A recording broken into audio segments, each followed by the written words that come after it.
انسان آج اپنے پیٹ کے بھرنے میں لگا ہوا ہے، اور سب سے پہلے جب انسان کو قبر میں رکھا جاتا ہے تو جو اس کے جسم کا جو حصہ پھٹے گا، پھولے گا اور اس سے بدبو آئے گی اور اس میں کیڑے پڑیں گے، وہ پیٹ ہوگا۔ جتنا جس کا پیٹ بڑا ہوگا اتنے کیڑے زیادہ ہوں گے، زیادہ کیڑے اس کو کھائیں گے۔ کیڑوں کی غذا بننے والے پیٹ کے لیے کتنی فکر کی، حلال حرام جائز ناجائز کی کوئی پرواہ نہیں۔ جھوٹ بول رہا ہے، دھوکہ دے رہا ہے، ظلم کر رہا ہے، چوری کر رہا ہے، موبائل چوریاں کر رہا ہے، ڈاکے ڈال رہا ہے، قتل کر رہا ہے، بہنوں سے کوئی حصہ نہیں دے رہا، بہن ناراض، بھائی ناراض، چچا ناراض، ماموں ناراض۔ کتنے لوگوں کے دل دکھائے، کسی کی زمین دبا لی، کسی کا پیسہ دبا لیا، کسی کو گالی دے دی، پیسوں کی وجہ سے، مال اپنے پیٹ کی وجہ سے، میرا پیٹ بھر جائے بس۔ پیٹ سے محبت ہے انسان کو۔ اللہ تعالیٰ یہ دیکھنا چاہتے ہیں کہ اس کے دل میں پیٹ کی محبت زیادہ ہے یا اللہ کی۔ اس لیے اللہ تعالیٰ نے فرمایا بھائی بھوکے رہو، بھوکے رہو، اور تاکہ تمہیں حرام کھانے کا روزہ رکھوایا اس لیے کہ حلال کھانا چھوڑ دو، حلال کھانا چھوڑ دو تو رشوت، سود، جھوٹ جو حرام ہے اس کو تو ویسے ہی چھوڑ دو، وہ بھی چھوڑو، جھوٹ کو چھوڑ دو، حرام کو چھوڑ دو۔ تو اللہ تعالیٰ نے ہمیں جو رمضان کا مہینہ دیا، یہ ایک امتحان ہے، ایک آزمائش ہے۔ کیا آزمائش ہے؟ کہ اللہ تعالیٰ یہ دیکھنا چاہتے ہیں کہ اس کے دل میں پیٹ کی محبت زیادہ ہے، اپنے جان کی محبت زیادہ ہے یا اللہ کی۔ جس کے دل میں اللہ کی محبت زیادہ ہوگی وہ رمضان میں روزہ رکھے گا، وہ بھوکا رہے گا، پیاسا رہے گا، اللہ کی محبت میں بھوکا اور پیاسا رہے۔ میں بھوکا ہوں، کیوں؟ اللہ راضی ہو رہے ہیں، اللہ پاک خوش ہو رہے ہیں، اس لیے میں بھوکا ہوں۔ اور پھر اس کے بعد دوسرا امتحان یہ آیا کہ انسان کو اپنے مال سے بڑی محبت ہوتی ہے، اور اسی مال کی محبت کی وجہ سے آج سارے گناہ ہو رہے ہیں، جتنے بھی گناہ ہو رہے ہیں مال کی محبت کی وجہ سے ہو رہے ہیں۔ نماز چھوڑ رہا ہے، کیوں؟ مال کی محبت کی وجہ سے۔ دفتر میں، دکان میں، کاروبار میں لگا ہوا ہے، نمازیں چھوڑ رہے ہیں، روزے چھوڑ رہے ہیں، دفتر میں کام کر رہا ہے کہ جی تھکاوٹ ہو جاتی ہے اور بھوک لگے گی اس لیے میں روزہ چھوڑ رہا ہے۔ مال کی محبت کی وجہ سے یہ سارے گناہ ہو رہے ہیں۔ تو اب اللہ کے نبی علیہ السلام نے، اللہ نے فرمایا کہ روزے میں اپنا مال خرچ کرو، صدقہ دو، زکوٰۃ دو، تاکہ یہ پتہ چلے کہ اللہ کی محبت زیادہ ہے یا مال کی۔ جب اللہ کی محبت زیادہ ہوگی تو اللہ کے نام پہ مال خرچ کرے گا۔ پھر انسان کو نیند سے بڑی محبت ہوتی ہے، سوتا ہے کہ میرا آرام خراب نہ ہو جائے، کوئی آئے نیند میں جگائے تو ڈسٹرب ہو جاتا ہوں، بھئی کیوں مجھے جگا رہے ہو، مجھے سونے کا وقت ہے، میں سو رہا ہوں۔ فجر کی نماز لوگ کیوں چھوڑ رہے ہیں؟ کہ سو رہے ہیں، سونے کی وجہ سے، نیند سے محبت ہے۔ تو اللہ تعالیٰ نے آخری عشرے میں شب قدر رکھ دی ہے، اور اس شب قدر میں فرمایا کہ راتوں کو جاگو۔ یہ امتحان ہے اللہ کی طرف سے کہ اب رات کو جاگو، دن کو روزہ بھی رکھو اور رات کو جاگو، اللہ کی عبادت کرو۔ اللہ کے نبی صلی اللہ علیہ وسلم نے یہ شب قدر صرف اس امت کو ملی ہے، پچھلی امتوں کو نہیں ملی۔ ایک مرتبہ آپ علیہ السلام نے تذکرہ کیا کہ بنی اسرائیل کا ایک شخص تھا، اس نے 1000 دن تک، یعنی 83 سال 4 مہینے اس نے اللہ کے راستے میں جہاد کیا۔ 1000 دن تک عمریں ان کی لمبی لمبی ہوتی تھی۔ حضرت نوح علیہ السلام کی عمر صرف تبلیغ کی 950 سال تھی، اور ویسی عمر اور اس سے بھی زیادہ تھی، عمریں زیادہ ہوا کرتی تھی۔ تو اور حضور صلی اللہ علیہ وسلم نے فرمایا کہ بنی اسرائیل میں 4 افراد ایسے گزرے ہیں، حضرت زکریا اور دوسرے حضرات، کہ 80 سال تک انہوں نے اللہ کی ایسی عبادت کی کہ پلک جھپکتے دیر بھی گناہ نہیں کیا۔ صحابہ کو بڑا خیال آیا کہ ہماری عمریں 60 65 60 سال، آج کل جو ایوریج عمر جا رہی ہے 40 50 60 کے درمیان، اس سے زیادہ نہیں ہے۔ آپ دیکھیں نا اس مجمع میں کوئی 80 کا ہے، 90 کا ہے، کوئی نہیں، 80 90 کا کوئی بھی نہیں، سب 70 سے کم ہے۔ دنیا سے جلدی لوگ جا رہے ہیں، عمریں کم ہو گئی ہیں، یہ اللہ کے نبی نے فرمایا ہے۔ تو صحابہ کو بڑا یہ خیال ہوا کہ ہے ہماری عمریں تو کم ہوں گی، اور وہ لوگ 800 سال 900 سال میں ان کو کتنی بڑی جنت ملے گی، کتنی عبادت کریں گے، کتنا اجر ملے گا۔ اللہ کے نبی کو بھی غم ہوا کہ میری امت غمگین ہے، تو اللہ جل شانہ نے آپ کے غم کے علاج کے لیے شب قدر عطا فرما دی۔ اور قرآن میں فرمایا انا انزلناہ فی لیلۃ القدر کہ ہم نے اس قرآن مجید کو شہر رمضان الذی انزل فیہ القرآن کہ اس قرآن مجید کو ہم نے رمضان میں نازل کیا. اور کون سی رات میں نازل کیا؟ لیلۃ القدر کی رات میں نازل کیا. اس رات کی یہ بڑی فضیلت ہے کہ اللہ نے قرآن پاک کو اس رات میں نازل فرمایا، وہ رات دے دی.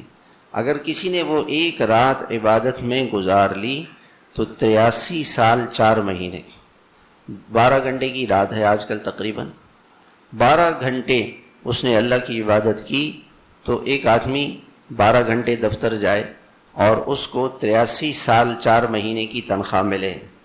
کیوں جی؟ کون کون جائے گا آپ میں سے؟ کوئی ہے کہ بھائی سب جائیں گے؟ کہنے سب جائیں گے، سب جائیں گے. 12 گھنٹے کی ڈیوٹی ہے اور تنخواہ کتنے سال کی ملے گی؟ 83 سال 4 مہینے. بھائی ساری زندگی مزے کریں گے، سب جائیں گے. تو اللہ تعالیٰ نے ہمیں یہ شب قدر عطا فرما دی. ایک رات 10-12 گھنٹے اللہ کی عبادت کریں گے، کتنا اجر و ثواب ملے گا، کتنا اجر و ثواب. ایسے بھی لوگ گزرے اس دنیا میں میرے بھائیوں، جنہوں نے اپنی پوری زندگی کا ایک بہت بڑا حصہ، امام ابو حنیفہ رحمۃ اللہ علیہ کی عمر 70 سال تھی، 40 سال تک امام اعظم امام ابو حنیفہ رحمۃ اللہ علیہ نے ایسے گزارے کہ رات کو سوئی نہیں، 40 سال تک. کسی نے ان سے پوچھا کہ حضرت آپ کو اللہ تعالیٰ نے اتنی طاقت کیسے دے دی؟ فرمایا میں نے اللہ سے دعا مانگی، اللہ کے ناموں کا اللہ کو واسطہ دیا تھا جو اسماء الحسنی ہے، اللہ کے ناموں کا اللہ کو واسطہ دے کے میں نے دعا مانگی، اللہ تعالیٰ نے مجھے 40 سال تک راتوں کو جاگ کر اللہ کی عبادت. ایسے لوگ گزرے ہیں تو ساری رات اللہ کی عبادت کرتے تھے. کہ ہمیں یہ زندگی اللہ تعالیٰ نے اپنی عبادت کے لیے دی ہے، اپنی بندگی کے لیے دی ہے، یہ ضائع کرنے کے لیے، فضول ضائع کرنے کے لیے اللہ تعالیٰ نے نہیں دی. تو اللہ تعالیٰ نے ہمیں شب قدر عطا فرمائی. پھر اللہ کی طرف سے ایک اور امتحان آیا. وہ امتحان یہ آیا کہ انسان کو جان سے محبت تھی تو روزہ دے دیا. کہ اب جان سے محبت زیادہ ہے یا اللہ سے؟ مال سے محبت تھی تو اللہ تعالیٰ نے زکوٰۃ اور صدقہ فطر دے دیا. پھر اس کے بعد انسان کو نیند سے محبت تھی تو فرمایا کہ دیکھو شب قدر ہے، اس شب قدر کے لیے راتوں کو جاگو. پھر انسان کو محبت ہے اپنے گھر سے، گھر کے اندر آرام سے راحت سے رہنا چاہتا ہے. اللہ نے فرمایا کہ چلو اعتکاف کرو. اللہ کے نبی صلی اللہ علیہ وسلم کا جو گھر تھا وہ ایسے تھا، یہ سمجھ لیں یہ جو گرل لگی ہے اس سے اس طرف گھر ہے اور یہ پاؤں اس طرف رکھیں گے، قدم مبارک یہاں رکھیں گے تو یہ مسجد ہے، اور قدم مبارک وہاں رکھیں گے تو وہ گھر ہے. اتنا قریبی گھر، آپ نے اپنا گھر چھوڑ کے مسجد آ جاتے تھے. 10 دن کا اعتکاف تو آپ نے ہمیشہ ہی کیا ہے، ہر سال 10 دن کا اعتکاف کیا. اور ایک مرتبہ زندگی میں پورے مہینے کا اعتکاف کیا، پورا مہینہ آپ نے اعتکاف میں گزارا. زندگی کا جو آخری سال تھا، آخری رمضان تھا، اس میں آپ نے 20 دن کا اعتکاف فرمایا. تو اپنے گھر کو چھوڑ کر اللہ کے در پہ آ گئے، اللہ کے دربار پہ آ گئے، اللہ پاک کے در میں پڑ گئے. ہاں، جو کسی کے گھر پہ چلا جاتا ہے وہ سخی ہوتا ہے، جو دینے والا ہے وہ سخی ہے، وہ خوش ہو کے اور دے گا، بہت زیادہ دے گا. تو اعتکاف دیا. اللہ تعالیٰ یہ دیکھنا چاہتے ہیں کہ یہ بندہ مجھ سے کتنی محبت کرتا ہے. تو میرے محترم بھائیوں، یہ رمضان کا مہینہ اللہ تعالیٰ نے عبادت کے لیے دیا ہے. اللہ کے نبی علیہ الصلاۃ والسلام جب رمضان کا مہینہ آتا تھا، حضرت عائشہ رضی اللہ تعالیٰ عنہ فرماتی ہیں کہ پورا رمضان آپ بستر پر تشریف نہیں لاتے تھے. پورا رمضان ساری رات جاگتے تھے، اللہ کی عبادت کرتے تھے. مسجد نبوی میں آپ چلے جائیں تو وہاں آپ کو ستون ملیں گے. ایک ستون کا نام ہے استوانۃ السریر. استوانہ کہتے ہیں ستون کو، یعنی شریر کا ستون. سریر کہتے ہیں تخت کو، چارپائی کو. رمضان المبارک میں آخری عشرے میں آپ صلی اللہ علیہ وسلم کا تخت مبارک اس ستون کے ساتھ لگا دیا جاتا تھا اور آپ وہیں پہ آرام فرماتے تھے. دن کو ساری رات جاگ کر اللہ کی عبادت کرتے تھے. تو میرے محترم بھائیوں، یہ رمضان کا مہینہ اللہ نے اس لیے دیا ہے کہ ہم آگے بڑھیں، اپنی زندگی کو قیمتی بنائیں.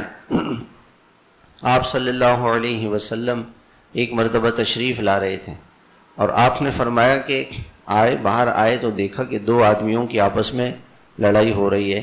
ایک نے کہا پیسے دو, ایک نے کہا ٹھیک ہے دے دوں گا, انہوں نے کہا نہیں مجھے فوراً چاہیے. یہ باتیں ہو رہی تھی مسجد کے اندر. آپ علیہ الصلوۃ والسلام تشریف لے گئے اور فرمانے لگے کہ اللہ تعالیٰ نے مجھے شب قدر کی تعیین بتا دی تھی کہ شب قدر کس رات میں ہوگی, مگر میں آیا تو دو آدمی آپس میں لڑ رہے تھے. اس لڑائی کی نحوست کی وجہ سے اللہ تعالیٰ نے مجھ سے وہ علم واپس لے لیا. قیامت تک کے لیے امت اتنی بڑی خیر سے محروم ہو گئی. شب قدر کی تعیین ہوتی تو چلو لوگ اس میں جاگ جاتے ہیں. لڑائی جھگڑا ایسی چیز ہے, یہ اللہ کو بہت ناپسند ہے. اللہ کے نبی علیہ الصلوۃ والسلام نے فرمایا کہ مسلمان سے اس کی اجازت ہے کہ 3 دن تک بات چیت نہ کرے, سلام دعا نہ کرے. 3 دن تک غصہ آ گیا ایک آدمی کو دوسرے کے اوپر, 3 دن سے زیادہ اگر کوئی کسی مسلمان سے لڑتا رہے گا, بات چیت نہیں کرے گا, سلام کلام نہیں کرے گا, تو یہ اللہ تعالیٰ اس سے ناراض ہو جاتے ہیں اور اس کی نماز قبول نہیں ہوتی ہے. ہر پیر اور جمعرات کو اللہ کے دربار میں لوگوں کے معاملات جاتے ہیں تو اللہ تعالیٰ فرماتے ہیں کہ اچھا چلو جس نے چھوٹے موٹے گناہ کیے اس کو معاف کر دو, لیکن جو 2 مسلمان آپس میں لڑے ہوئے ہیں کہ جی ہم ان سے بات نہیں کریں گے ایک دوسرے سے, ان کا معاملہ چھوڑ دو, ان کو میں نہیں بخشوں گا. کہ بخشش نہیں کرتے ہیں اللہ تعالیٰ. مسلمانوں سے لڑنا یہ بہت بڑا گناہ ہے. وَقِتَالُهُ كُفْرٌ سِبَابُ الْمُسْلِمِ مسلم فسوق, مسلمان کو گالی دینا بڑا گناہ ہے, گناہ.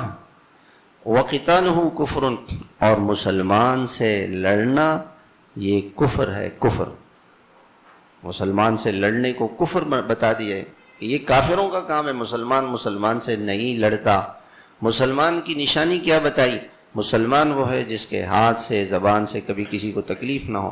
دنیا کی چھوٹی سی زندگی ہے, مختصر سی, اس میں کیا کسی سے ناراض ہونا بھائی ہے؟ دنیا کیا چیز, دنیا کی زندگی کیا ہے؟ ساری دنیا اللہ کے نگاہ میں ایک مچھر کے پر کے برابر بھی نہیں ہے.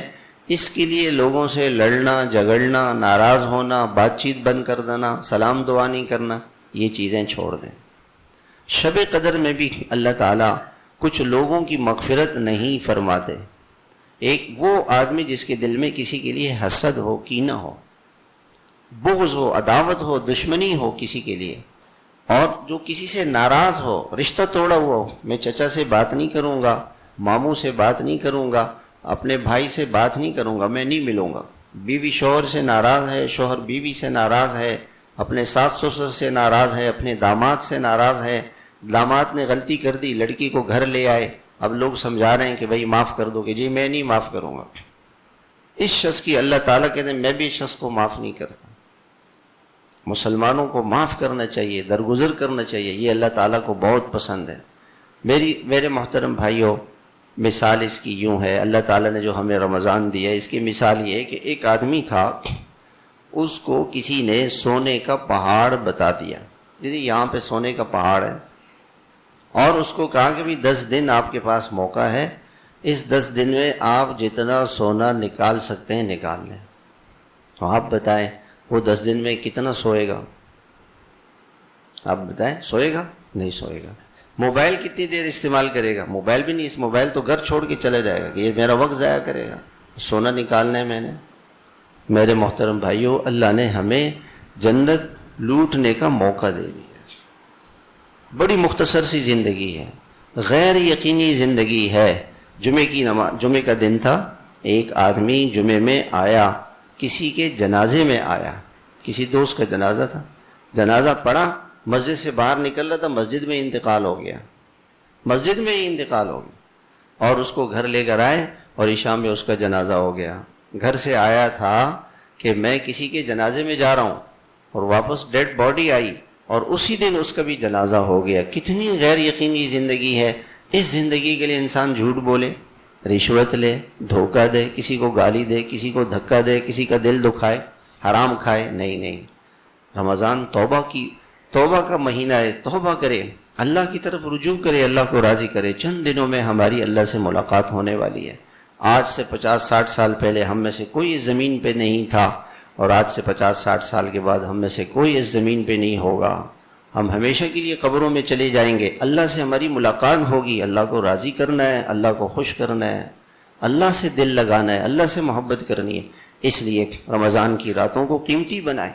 ہمارے یہاں بھی الحمدللہ طاق راتوں میں یہاں پر رات کو 12 بجے بیان ہوتا ہے۔ نیک ماحول میں جڑا کریں۔ خواتین کے لیے وہاں ہم نے مدرسۃ البنات الحمدللہ بن گیا ہے، تہخانہ تیار ہو گیا ہے، تو وہاں بیسمنٹ میں ان کے لیے جگہ ہے خواتین کے لیے، وہ بھی آ سکتی ہیں، وہ بھی دین کی باتیں سنیں۔ ہم ان کو یہاں نہیں لائیں گے، وہ کہیں گے بازار چلو، شاپنگ کرو، یہاں جاؤ وہاں جاؤ، ان کو اپنے ساتھ لے کر آئیں۔ آپ یہاں پر آ جائیں، خواتین وہاں بیٹھیں، دین کی باتیں سنیں، آخرت کی باتیں سنیں، جہاں ہم نے جانا ہے اس کی تیاری کریں، اپنے گناہوں سے توبہ کریں، اللہ کو راضی کریں۔ اللہ ہم سب کو عمل کی توفیق